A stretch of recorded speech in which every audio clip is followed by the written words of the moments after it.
Ya, saya masih lanjutkan perbincangan saya dengan Bang Nasim. Bang Nasim, kondisi kenaikan harga pangan ini kan masih terus berlangsung sampai dengan saat ini ya. Dan untuk kondisi geopolitik dan juga situasi pandemi COVID-19 ini tidak bisa dihindari begitu ya. Nah, yang kita mau apa ya, lebih tahu begitu untuk solusi saat ini, jangka pendek saat ini sambil menunggu hasil rapat dari dengan Kementerian Perdagangan begitu. Untuk kedepannya ini jangka pendek ini seperti apa, Bang? Apakah mungkin nanti pemerintah harusnya bisa memberikan subsidi untuk beberapa harga kebutuhan pokok yang sangat utama begitu?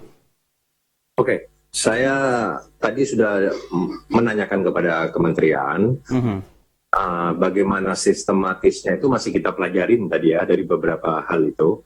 Tapi kementerian akan memberikan beberapa langkah-langkah cara program yang namanya tadi apa saja ya, saya masih lupa, ada minyak goreng murah atau minyak goreng rakyat gitu ya tadi ya, dengan sistem sesuai dengan HET untuk rakyat, lalu otomatis operasi pasar dari CPO langsung ke kepada pabrik minyak. Setelah itu ini aturan semua DMO DPO ya, sudah sesuai awal dulu ya. Disebut harga nggak, Bang? Ada perindustrian ya, disalurkan kepada distributor-distributor sampai kepada titik pasar-pasar, ada yang di dalam pasar, ada yang di luar pasar, sehingga pemenuhan masyarakat ini untuk membeli minyak goreng itu mudah, ya kan, ini minyak goreng ya dulu ya, minyak goreng, itu lebih mudah ya dengan harga yang sesuai dengan HEP untuk curah, ya kan, lalu kepentingan untuk kemasan dengan harga yang normal ya.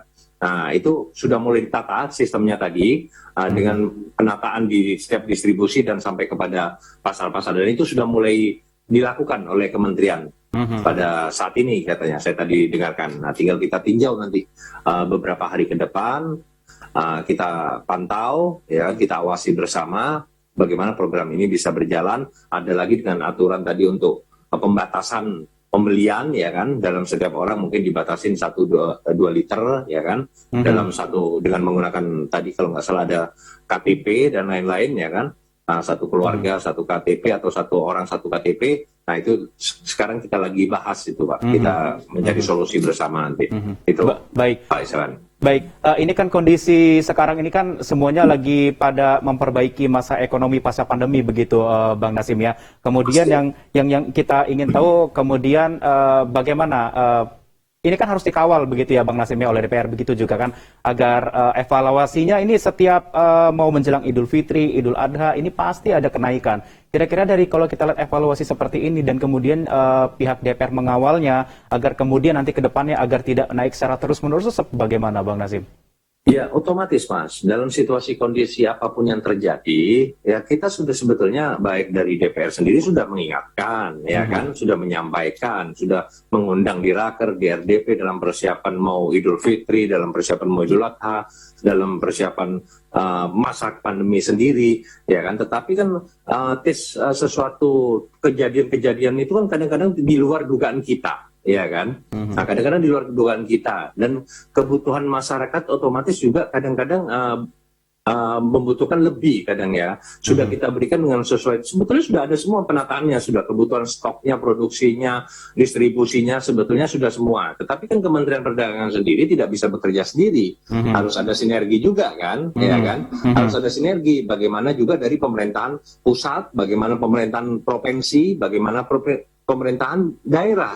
Ya kan, ini kan semuanya harus sinergi, berjalan bersama, distribusinya lancar, ya kan, produksinya dulu lancar, aturannya sesuai, ya kan, undang-undang dengan aturan, setelah itu nanti diproduksikan, selesai produksi didistribusikan. Bagaimana dengan pendistribusian dari pusat kepada provinsi kepada daerah? Nah, ini dari semua pihak sinergi harus bekerja sama, sehingga Kementerian Perdagangan pun tidak sendirian, dan ini tidak mudah kita melakukan ini bangsa kita bangsa yang besar, masyarakat kita penduduk yang sangat luar biasa, ya tidak bisa dibandingkan dengan beberapa negara-negara ASEAN yang hanya penduduknya berapa juta. Nah, dengan latar belakang, kebutuhan, kemampuan yang sangat berbeda, gitu loh. Baik, ini rapat sekarang ini memang lanjutan dari yang kemarin atau baru pertama, Bang? Kira-kira akan ada pertemuan berikutnya kah? Oh, kita selalu kita update semua, kita kan dalam fungsi pengawasan ya kan, baik dari sisi legislasinya, dari sisi budgeting seperti saat ini membahas tentang pagu indikatif kita Kementerian Perdagangan tahun depan, Nah, setelah itu kita juga membahas pengawasan apa yang terjadi di masyarakat, Baik. aspirasi yang masuk sama kita. Kita kan terus pantau. Kunjungan kita lakukan terus gitu loh. Baik, karena kondisi saat ini memang sedang dilakukan rapat oleh Kementerian Perdagangan, begitu kita harapkan, kita akan mengawal bagaimana hasilnya saat ini, semoga menjadi lebih baik ke depannya untuk harga kebutuhan pangan bisa menjadi lebih murah ataupun bisa terjangkau untuk masyarakat. Kita masih menunggu update-nya terus Bang Nasim ya terkait dengan hasil hari ini. Terima kasih sudah bergabung bersama saya, Nasim Khan, anggota Komisi 6 DPR RI, dan juga tadi Pak Oko masih belum bisa bergabung karena masih ada rapat begitu di DPR RI ya. Terima kasih.